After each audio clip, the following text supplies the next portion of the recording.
On with their eagerly awaited 3D concerts, and I happen to be there as well, watching in 3D. Look, there you go. That's what the glasses look like. So they're quite cool, actually. They're cooler now than they were. Yeah, the 3D is amazing as well, a lot better than it used to be. Great so picture. Here's a taster of them in action and what happened when I met them yesterday afternoon.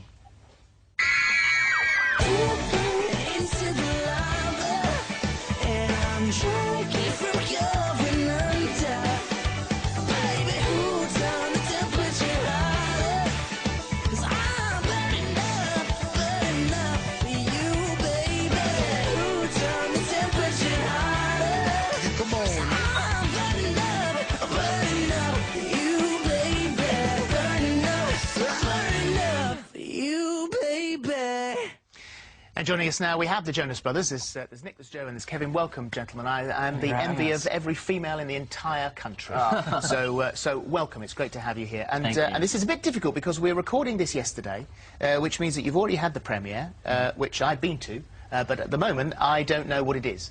I'm taking my daughters, and they're absolutely thrilled, and will have been thrilled to have been there. I know it's the big 3D concert experience. Am I going to have to wear glasses? You will, or you will just see a bunch of blurs. Yeah. You put on the 3D glasses and the whole thing comes to life. It's really exciting for us to be a part of this, and we can't wait for everyone to see it. Is it just sort of, did you just design the glasses? Are these the normal? Because we know that normally 3D glasses can be, you know, they can be pretty dodgy. With this new technology and the new 3D, it's not the old, you know, red and blue with the cardboard cutout. They're actually, they look like Ray-Bans. They look like really nice sunglasses. Yeah.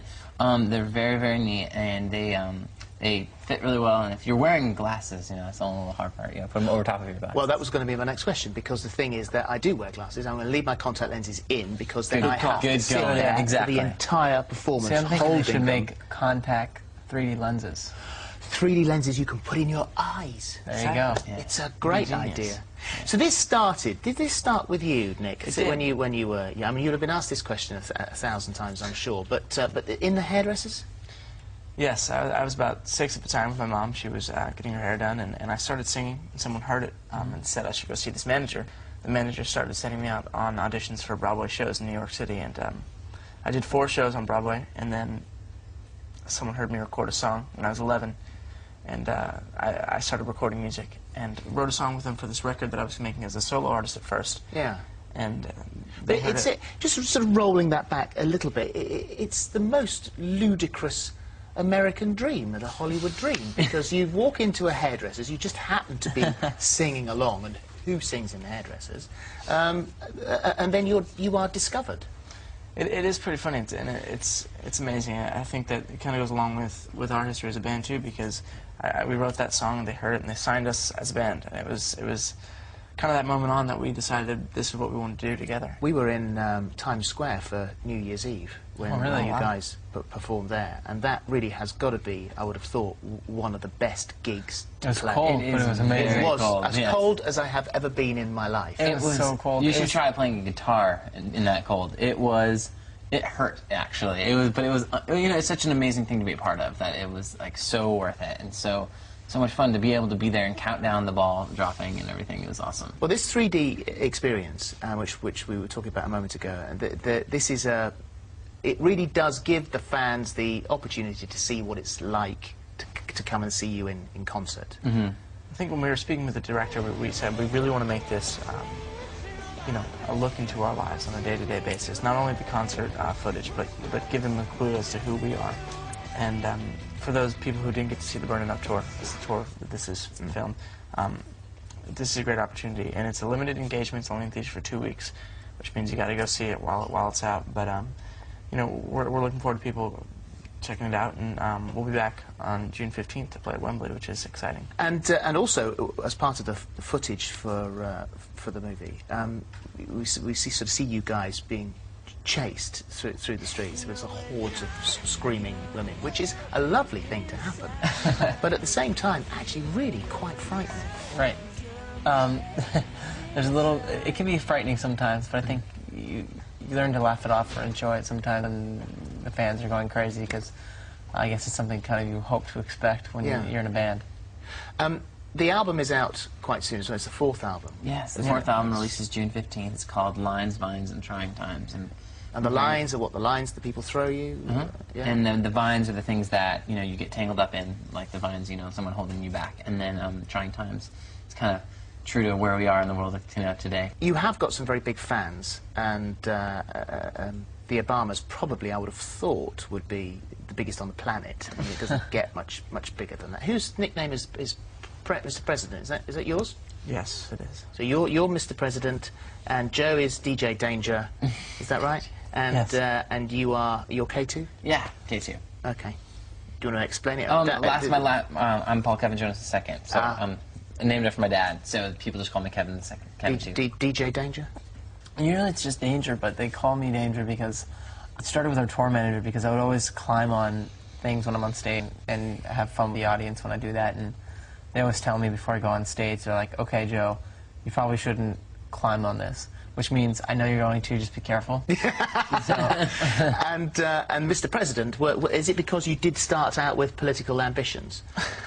I think I kind of still do. I've always talked about dreaming about being the president one day. Yeah. So that's kind of the thought with that. But also, I guess, kind of consider myself a leader type. And is he the leader? Definitely, you know, he has each one of us have different roles. I think, you know, in the band we are all equals for sure, but he definitely has a very strong leadership role. So, what did it feel like to if you did initially have dreams of being the president, to driving through the gates of the White House? It's amazing. We've had the opportunity to go a couple times now, and that time in particular was amazing because it was the first day he was in office. So we did a little private acoustic show for the daughters and their friends, and they're really sweet.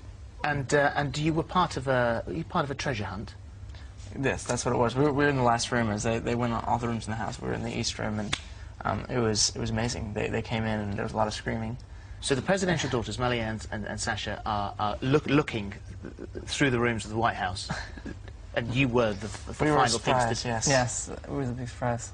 My daughters wondered whether you were as part of our house that you could hide in for them at some stage this evening, and they're quite happy to come and find you. Well, we can see what we can do. Yeah, that would be lovely. Thank you. Great. Very much. I've got a bit of paper. I need you to sign for that. Okay. The other thing also, of course, is this, and we mentioned that, you know, the girls and all that sort of stuff. And you will. I'm sorry, but I have to ask you. I mean, you would have been asked 1,000 times again, but. You are renowned for being very family, for being very wholesome, but you know, of course, you know, hormones are hormones. And are there girlfriends? Are you allowed girlfriends? Absolutely, we find time to date. You know, we're very busy with our schedules, but we do find time to date. We think that that's important to, you know, have a kind of normal life. Serious girlfriends? Have you allowed? You know? Yeah. Well, we, like Nick said, all day. Yeah, all day. All day. All day, yes. No, we all day. Man, this has blown the whole image now. Yeah. This is just a bit of music, but girls all day. Yeah, exactly. So the girls that are watching do stand something of a chance. Absolutely. Yeah, good. Because I think that would be very important. They'll be taping this and wondering that maybe one day it might happen for them. Listen, guys, thank you very much indeed for coming in. Thank you. And thank you very much indeed for the premiere that I went to that I haven't seen yet. Okay, fantastic. Thank you. You're welcome. Now, of course, I have seen it. Yes, and? It was really good. I mean, if you're a teenage girl, you are going to love it. It's going to be the best thing ever. And the 3D, as I said, was fantastic. It is, you know, it's like watching a big 3D concert. Music's great because they're very good performers.